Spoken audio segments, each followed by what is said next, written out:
muitas vezes o índice de credibilidade e reputação de uma indústria química é não ser lembrada, é a melhor reputação que se pode ter em muitos casos, tá certo?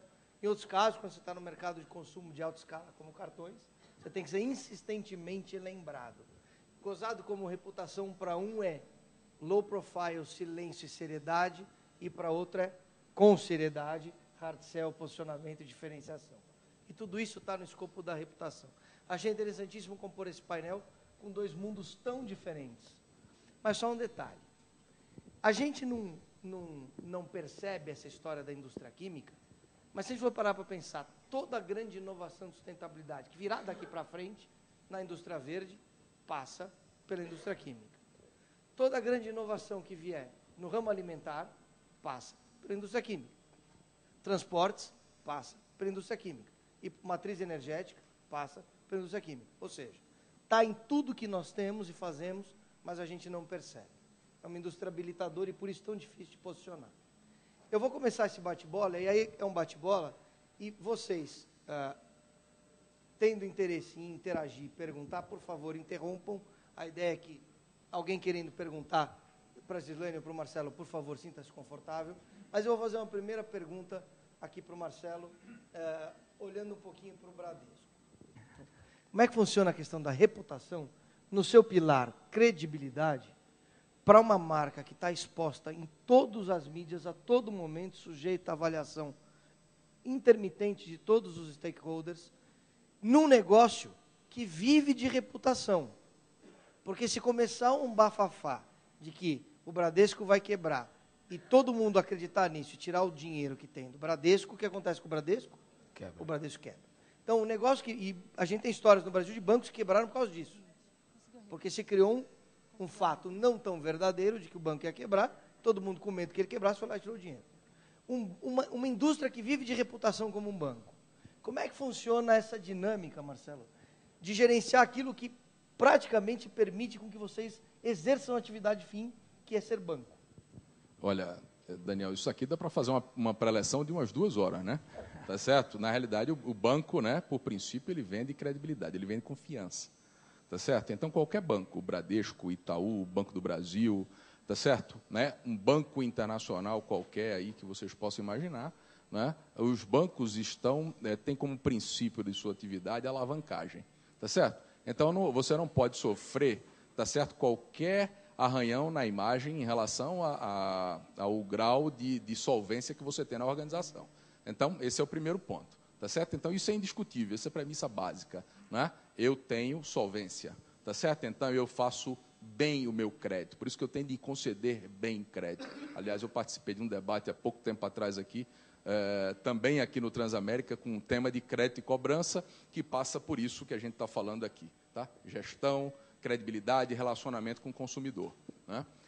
Então, o aspecto principal aqui, eu estou falando aqui de governança, né? E de gestão, e tenho que dizer para você o seguinte: primeiro, o banco trabalha com ferramentas e metodologias complexas, tá certo? Do lado da gestão e do lado da governança, obedecendo a determinados princípios corporativos, tá certo? Mas também exigidos legalmente, tá certo? Pelas autoridades brasileiras, por autoridades estrangeiras, já que a gente tem ações cotadas em diferentes bolsas, né? Por exemplo, em Nova York, em Madrid, né? Então, você tem isso como princípio. Tá certo? Agora, eu queria lembrar, né, deixando isso aqui um pouquinho de lado, para a gente pensar um pouco no nosso dia a dia, tá certo, Daniel? E dizer o seguinte: ela estava falando agora a Gilene estava falando da experiência da indústria química, né? Então, a gente sempre diz o seguinte: a indústria de serviços, né? Onde é que nós estamos? Nós estamos no setor de serviços financeiros, tá certo?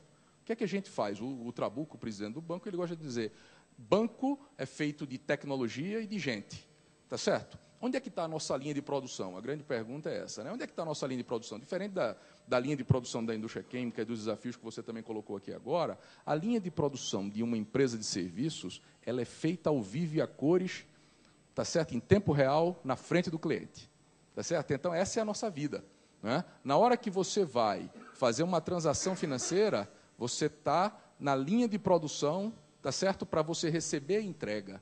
Né? Na hora que você transaciona com o seu cartão, né? Você quer transacionar e você está ali com a linha de produção, recebendo o seu serviço, recebendo a prestação de serviço por parte do banco, né? Isso 24/7. Então, a gente tem que mexer com diversos canais ao mesmo tempo, tá certo? Diferentes stakeholders, né? Porque você se relaciona com distintos canais, por exemplo, prestadores de serviço, né, que atendem aos ATMs do Bradesco em determinados municípios. Aquele negócio tem que estar funcionando, o cliente tem que ter uma boa experiência naquela hora. Se aquele negócio parar de funcionar, você vai entrar lá no Twitter, vai ver que tem gente postando, tá certo, reclamando que aquele negócio não está funcionando no momento correto. Então, veja, a linha de produção da gente, ela é extremamente desafiadora, tá certo? E a gente vende, então, resumindo a questão, credibilidade e o desafio das empresas de serviço, particularmente das empresas de serviço financeiro, é entregar o serviço ao cliente e a linha de produção acontece em tempo real, naquele mesmo momento. Esse é um grande desafio e que foi multiplicado, Daniel, aliás, você fala muito disso, com as redes sociais, né? Tá certo? Porque você tem a interação do cliente e essa geração que está chegando aqui agora, ela está discutindo com você, né? Tá certo? Ela não está mais aceitando que você coloque uma mensagem lá, ela está discutindo com você, né? Tá certo? E a gente pode discutir cases aqui também, tá? É verdade. Em rede social, eu volto para a Gislaine, pegando o caminho aqui, que o Marcelo falou, e falando o seguinte, a rede social para uma indústria como a BASF, do setor químico, com todas as características que você colocou, é um tema, no mínimo, desafiador. Como eu vou interagir com públicos que eu não tenho interesse, mas que têm interesse em mim? Que temas eu vou abordar ou ignorar? Eu tenho direito de não interagir ou não? Quais riscos estão lá na mesa? Enfim, como é que funciona essa visão das redes expandidas de stakeholder, das redes sociais, para uma indústria química, para uma indústria com perfil tão desconhecido da massa das pessoas como a indústria química, mas, ao mesmo tempo, tão estigmatizado? Essa é uma grande questão. Nós estamos agora, esse ano, eu coloquei um desafio, né, para o nosso corpo de liderança e para a nossa equipe, que é o seguinte: mais importante do que a gente saber o que fazer nas redes, ou seja, quais são os instrumentos, os canais, como a gente vai fazer isso, né? Quais seriam os reason whys? Por que a gente tem que estar na rede, né? E aí, então, a gente fez um grupo de trabalho, e isso é uma coisa que está acontecendo globalmente, né? Porque dentro da indústria química, é muito importante a gente ter uma disciplina que a gente chama de gerenciamento de risco, porque o nosso negócio ele é de risco, né? Então, não é ali você fazer um Twitter, mandar notícia, você ter um Facebook. Isso tudo são canais que eles existem, que eles saem, aparecem outros, né? O ponto é como a gente vai fazer isso. Quais são as comunidades?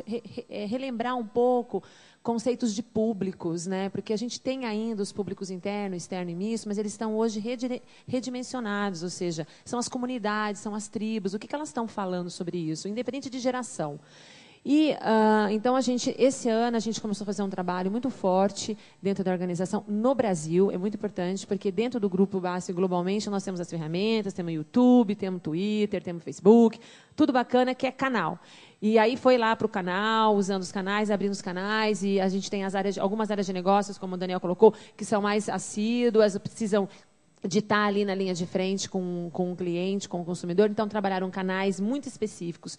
Mas no corporativo, que é a praia que a gente atua e que é onde a gente trabalha mesmo, a reputação forte do ponto de vista, tanto da credibilidade, do relacionamento, apoiando as áreas, e na parte de imagem, nós estamos finalizando agora um projeto que é justamente ouvir um pouco as expectativas de cada um dos nossos executivos, para que a gente possa trabalhar a diferenciação.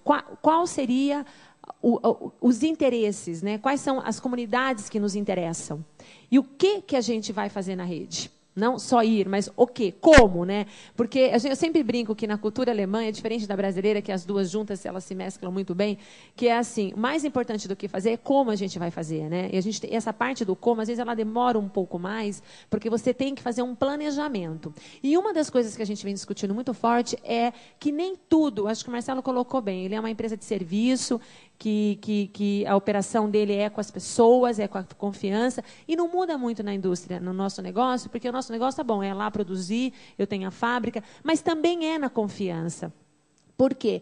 Muitas vezes, como eu mostrei as pesquisas, vai ter grupos de pressão, vai ter na rede, a gente, se der um search, vai aparecer lá um monte de coisa falando da base, coisas bacanas e muitas coisas ruins.